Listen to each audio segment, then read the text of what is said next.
Baik adik-adik, kita ketemu lagi dalam diskusi topik yang baru terkait dengan peranan pendidikan sebagai senjata melawan penjajah di era pemerintahan kolonial Belanda. Ya, topik ini pasti adik-adik sudah memahami karena ini cerita ya. eh, kita negara Indonesia pernah dijajah oleh kolonial. Nah, seperti biasa pada pertemuan awal, terimalah pengenjali umat, Om Swastiastu, Assalamualaikum warahmatullahi wabarakatuh, Salam, Namo Buddhaya, salam kebajikan, salam sejahtera untuk kita semua, salam harmoni.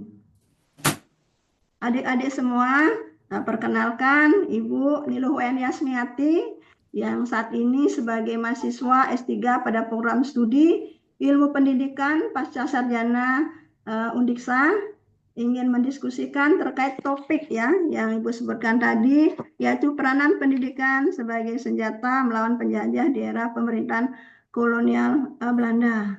Seperti biasa, Ibu akan memaparkan sedikit ya tentang apa sih peranan pendidikan sebagai senjata melawan penjajah di era pemerintahan kolonial Belanda. Itu sedikit cuplikan yang Ibu paparkan. Nanti adik-adik bisa diskusikan bersama untuk memahami secara detail tentang topik hari ini. Baik, pendidikan ditujukan untuk menciptakan generasi yang cerdas.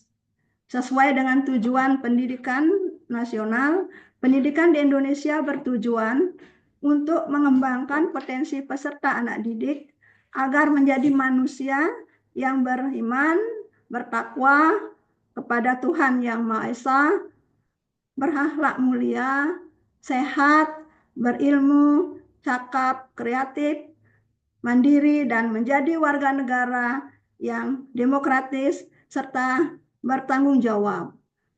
Selain itu, secara umum, melalui proses pendidikan yang berkualitas, diharapkan peserta didik akan menjadi penerus bangsa, mampu menjadikan bangsa Indonesia sebagai bangsa yang maju. Karena melalui pendidikan diharapkan akan dilahirkan generasi yang cerdas, berkarakter, kreatif, dan inovatif yang bisa mengisi kemerdekaan ini dengan hal-hal yang positif. Dilihat dari sejarah, pendidikan di Indonesia telah terbukti mampu menjadi senjata yang ampuh dalam mendukung proses perjuangan kemerdekaan di Indonesia. Pada masa penjajahan Belanda, pendidikan yang diselenggarakan oleh pemerintah kolonial Belanda bersifat terbatas, baik dari sisi jumlah sekolah dan kesempatan yang diberikan bagi kaum pribumi untuk mengenyam pendidikan di sekolah tersebut. Sekolah yang mereka dirikan seperti Holland Islandsing dan hanya bertujuan untuk mengajarkan kaum mereka yang menyebarkan ideologi Belanda guna menyelenggarakan kekuasaan atau melanggengkan kekuasaan mereka di Indonesia. Kaum pribumi boleh bersekolah hanya mereka yang merupakan kaum ningrat yang dianggap oleh Belanda memiliki kesetiaan terhadap pemerintah Belanda. Menyadari hal tersebut, maka para cendekiawan pribumi mulai melakukan perlawanan mereka dengan mendirikan sekolah-sekolah pribumi. Salah satu sekolah pribumi yang paling terkenal adalah sekolah Taman Siswa yang didirikan oleh Ki Ajar Dewantara. Selain menjadi lembaga pendidikan bagi warga pribumi untuk menentang diskriminasi, pendidikan yang dilakukan oleh Belanda, sekolah ini berhasil menjadi wadah untuk mencetak cendekiawan pribumi baru yang memiliki kesadaran untuk memperjuangkan hak-hak mereka menjadi bangsa yang merdeka. Sehingga dapat dikatakan bahwa sekolah taman siswa memainkan peranan yang penting dalam membangun sistem pendidikan yang membebaskan melalui prinsip-prinsip yang dikembangkan oleh Ki Hajar Dewantara, Ing Ngarso, Suntoloda, Ing Madyo, Mangunkarsa, Tut Wuri Andayani. Taman siswa menanamkan semangat kebangsaan dan kemandirian kepada para siswa-siswanya. Dalam pemaparan Ibu kali ini, ya, pendidikan memperkuat identitas nasional dan moral tokoh-tokoh pemuda dan tokoh intelektual dari pendidikan, yaitu sekolah-sekolah menjadi tempat-tempat untuk menyadarkan nasionalisme para siswa. Diajarkan tentang sejarah, budaya, dan nilai-nilai Indonesia yang bertentangan dengan narasi penjajah yang menghapus identitas lokal. Dengan cara ini, pendidikan tidak hanya mencerdaskan, tetapi juga memperkuat identitas nasional. Ki Hajar percaya bahwa pendidikan adalah jalan untuk menciptakan individu yang merdeka, yang pada gilirannya akan memerdekakan bangsa. Meskipun pendidikan yang dilaksanakan oleh pemerintah kolonial Belanda ditujukan untuk melanggengkan kekuasaan, namun sejumlah kaum pelajar pribumi yang merupakan hasil pendidikan Belanda tetap menjadi pelopor pergerakan nasional anti penjajah. Seperti contoh Dr. Wahidin Sudirohosodo yang mendirikan organisasi Budi Utomo, begitu pula dengan tokoh-tokoh nasional lainnya yang berjuang untuk kemerdekaan Indonesia, seperti Soekarno, Hatta, dan Sultan Syahrir, juga merupakan produk pendidikan baik dari dalam maupun luar negeri. Melalui pendidikan, mereka mendapatkan akses terhadap ide-ide modern seperti demokrasi, sosialisme, dan nasionalisme yang kemudian menjadi dasar perjuangan mereka. Pendidikan memiliki peran yang sangat strategis dalam menciptakan generasi cerdas, berkarakter, dan berwawasan kebangsaan. Sejarah telah membuktikan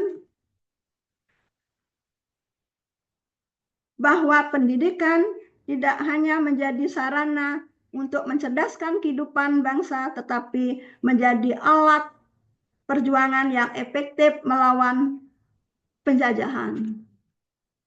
Dalam konteks Indonesia ini, pendidikan harus terus diarahkan untuk menghasilkan individu-individu yang tidak hanya berilmu, tetapi juga memiliki integritas, moral, jiwa inovatif, dan semangat untuk berkontribusi pada kemajuan bangsa.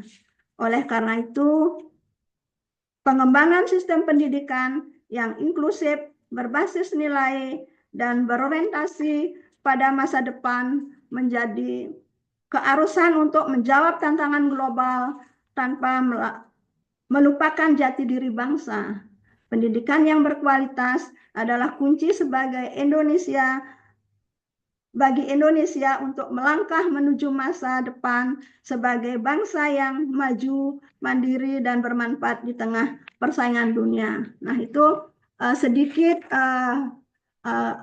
pemaparan Ibu terkait dengan peranan pendidikan sebagai senjata melawan penjajah.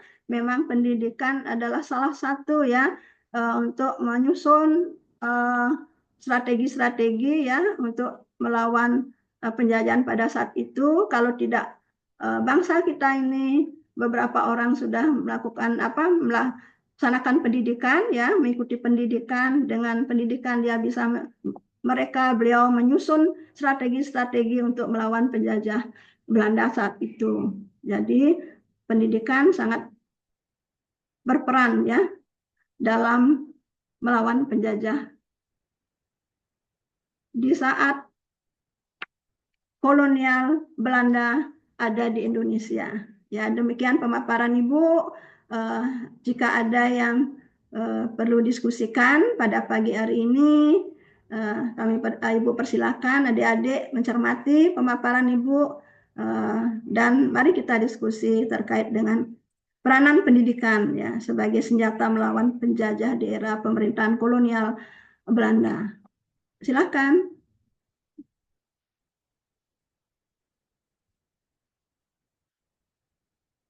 Ada yang diskusikan terkait dengan PPT Ibu yang Ibu tayangkan? Saya ingin bertanya, Ibu. Ya, adik siapa?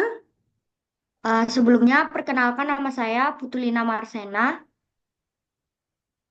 Jadi di sini saya ingin bertanya, berbicara mengenai pendidikan yang berkualitas, di dalamnya haruslah terkandung pemerataan terlebih dahulu agar bisa mencetak SDM yang berkualitas.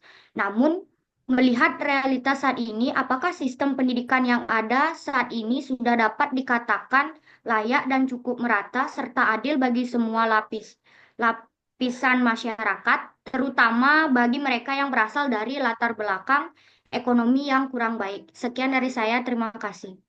Ya, terima kasih. Ada yang menanggapi terkait dengan fakta saat ini bahwa pendidikan sangat penting, tapi di sisi lain belum pemerataannya pelaksanaan pendidikan sehingga itu belum mampu melawan eh, apa melawan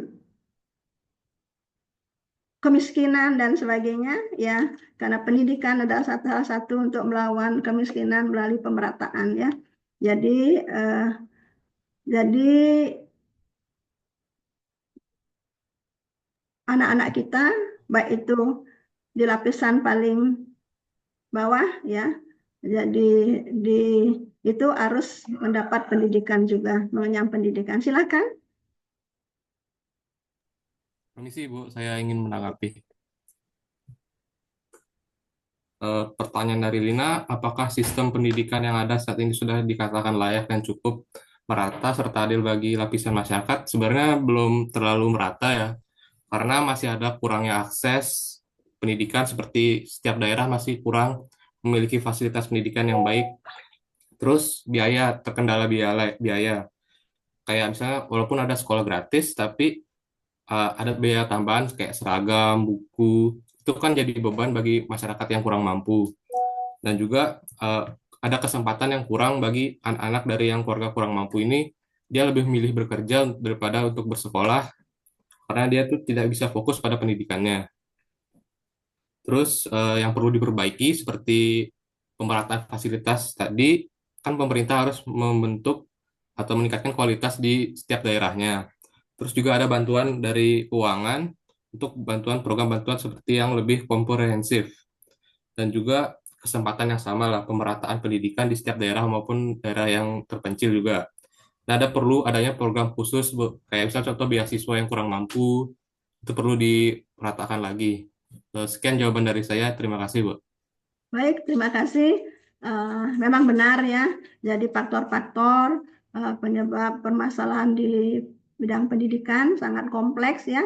Dari sarana prasarana belum merata, anggaran dan juga SDM yang belum merata juga kompetensinya, sehingga itu juga mempengaruhi apa aspek-aspek permasalahan di dalam pendidikan itu sendiri, sehingga pendidikan itu belum merata, baik itu eh, di tingkat lapisan paling bawah ya karena nanti dengan pendidikanlah mereka bisa sejahtera ya. Eh, Semoga nanti pemerintah bisa memeratakan ya aspek-aspek faktor-faktor dari eh, tidak meratanya pendidikan saat ini ya. Jadi itu silakan yang lain lagi. Saya Ibu. Ya, silakan. Ada Baik yang Ibu, ini? terima kasih atas Ya. waktu yang telah diberikan kepada saya. Sebelumnya perkenalkan saya Yunita Feriska Putri dengan NIM 24 14 10 10 24, nomor absen 19. mohon bertanya Ibu, Ya, sejauh mana sih kebijakan pendidikan kolonial Belanda membatasi akses masyarakat pribumi terhadap pendidikan yang tinggi? Itu saja pertanyaan saya, Ibu. Terima kasih. nah ini pertanyaan bagus ya, akses ya. Akses kolonial pada saat itu di bidang pendidikan. Ada yang menanggapi? Ini pikiran-pikiran kritis ini. Izin Bu, saya ingin menanggapi. Ya, silakan. Baik, saya ingin menjawab pertanyaan dari Yunita. Jadi jawabannya tuh kebijakan pendidikan kolonial Belanda secara signifikan membatasi akses masyarakat pribumi terhadap pendidikan tinggi melalui sistem yang diskriminatif. Pembatasan akses ke institusi pendidikan dan fokus pada pendidikan untuk kelas tertentu. Dampak dari kebijakan ini masih terasa hingga saat ini, menciptakan tantangan dalam mencapai kesetaraan pendidikan di Indonesia. Sekian Bu, terima kasih. Ya, jawaban yang bagus ya.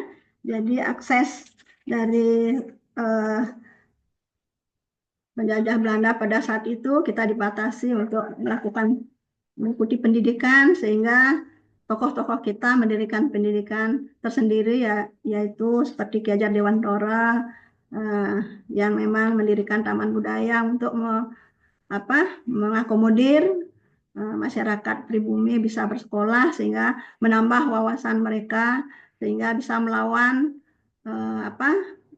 penjajah kolonial Belanda pada saat itu dan juga pada saat kini juga melawan kemiskinan ya, salah satunya dengan pendidikan. Ya baik, silakan ada lagi? Ada lagi materi yang ini yang perlu diskusikan lagi?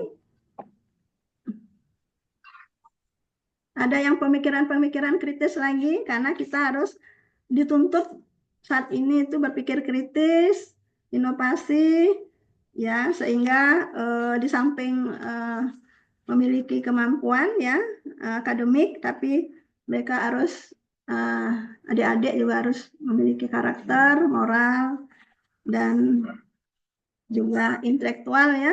Nah, itu dituntut sehingga pendidikan itu peran sangat penting melawan dari kesenjangan-kesenjangan Mohon izin, saya izin. kemiskinan ya. Silakan. Jadi, perkenalkan nama saya KDL Desa Ayuapsari dengan NIM 2414101042. Izin bertanya, Ibu. Pertanyaan saya, seberapa besar kebijakan pendidikan diterapkan oleh pemerintah kolonial Belanda berpengaruh pada masyarakat Indonesia pada masa itu?